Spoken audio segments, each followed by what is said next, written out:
Hello, my name is Moses, and this is the first video of an ongoing series about extended double bass techniques and very cool sound effects. What is an extended technique? An extended technique is basically any way of producing sound that would be considered not common practice, non-traditional, or unconventional, while a cool sound effect is a cool or interesting sound that uses techniques that you would normally use. I will first demonstrate, then explain how to execute these techniques. I will also give you some general tips and advice about what does and doesn't work so well, in my opinion. These videos are primarily bass focused, but some can be applied to other instruments like the violin, viola, and cello, like today's video, which is all about Col Legno. For all of you composers out there, do not abuse these. If you're thinking about composing with any of these techniques, please consult a stringed instrumentalist. And at the very end of each video, I'll be talking about notation and anything else that I think may be helpful. I hope at the very least to teach or show you one new thing in each video, and I hope to have subtitles in other languages. Now, let's begin.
Col Legno Tratto roughly translates from Italian as striking the stick of the bow against the strings.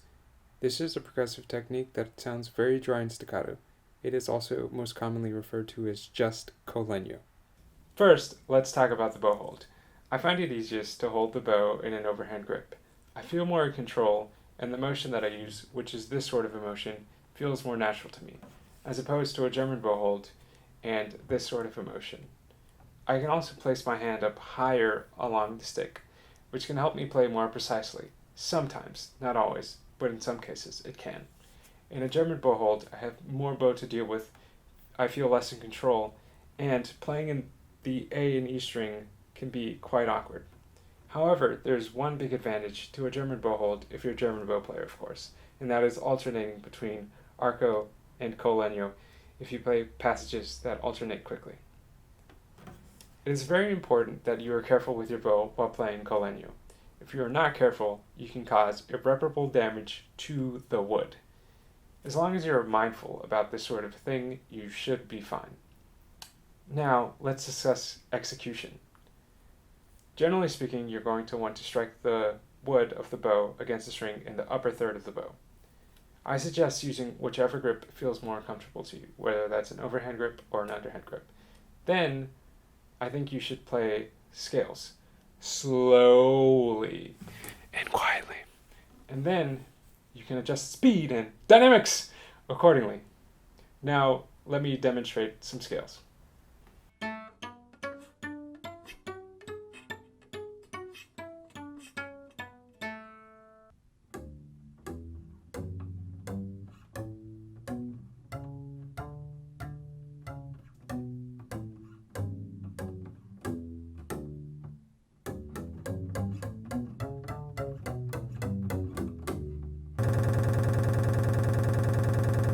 Now let's discuss ricochet bowing. For ricochet bowing, you're just going to want to let gravity do all the work.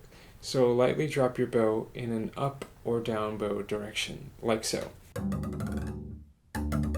Then once you get a feel and gain a little bit of control, start to add 3 or 4 bow strokes in either direction.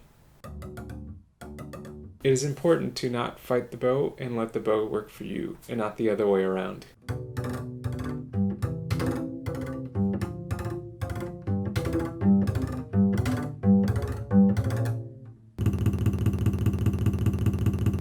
You may have noticed that each time I play Col Legno, there are two distinct pitches that can be heard. The sound of the open string or stop note that we are playing, and a second fainter pitch. The second fainter pitch is the strike tone. This is the sound of the bow and wherever it lies. So the closer to the bridge, the higher the pitch will be. And the opposite is true.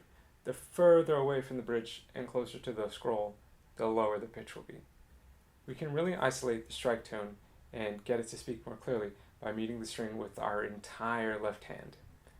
I say entire hand because if we mute the string with one or even two fingers, we can potentially play harmonics. Not much pressure is needed while muting the string. If I mute the string with too much pressure, I could potentially play the stop note, or I can bring the string too close to the fingerboard and get extra unnecessary noise. There are also some very cool effects that we can do if we mute two strings and play in between them. And there are also some glissando-like effects we can get with strike tones. Now I will demonstrate some scales and show you some of the strike tone effects I was talking about.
You can also bow with the stick of the bow the same way you would with the hairs on your bow. This is called Col Legno Tratto. It is a quite wispy, airy, and unique sound. As one instrumentalist, this will not produce much sound at all. If an entire bass section or an indifferent string section was to play this, the effect would be heard more clearly, but even then it would still be on the quieter side. You might want to experiment with some combination of stick and hairs on the bow to get more sound.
Notation stations where we deal with our obligations and take out our frustrations and imperatives.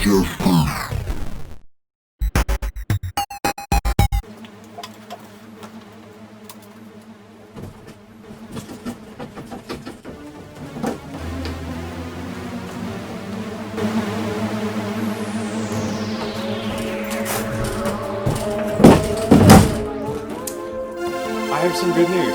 Oh, sorry, the music's a bit loud. This is how you notate Col Legno. This is how you notate Col Legno Tratto. So I had to really dive deep to find anything about strike tones. That's the reason why there was so much rummaging going on, because I was just throwing papers everywhere. But I found one composer who seemed to have a sort of intuitive notation for this, and this is how I think it should be noted. The one thing to note about strike tones is that it's pretty challenging to play into. If I was to play this with an entire bass section, I think it's safe to say that it would be out of tune, but I think the same is true for a violin, viola, or cello section. So what I would do if I was composing with strike tones is isolate a specific portion of the fingerboard, or maybe a specific note range, to have the instrumentalist play in between, just really to create some sort of an atmosphere, and I would only use it as an effect. It's not to say that you can't isolate specific pitches and play them in tune. I'm just saying that it would probably be less practical. The next thing to note is stringed instrumentalists will generally play Col Legno on the quieter side, and this is because it can be damaging to their bow if they're not very careful. So, if I was also composing Col Legno, I would be very mindful of when I had forte passages or anything louder than forte, and I would definitely not overdo it. And on that note, if you have a spare bow, you should probably use it. And if you have a carbon fiber bow, that would be the most ideal, because it would be the least susceptible to damage. Not saying that it would be damage free, I'm just saying that it would be less susceptible to damage. And next time we'll be talking about flipped or inverted playing, like this.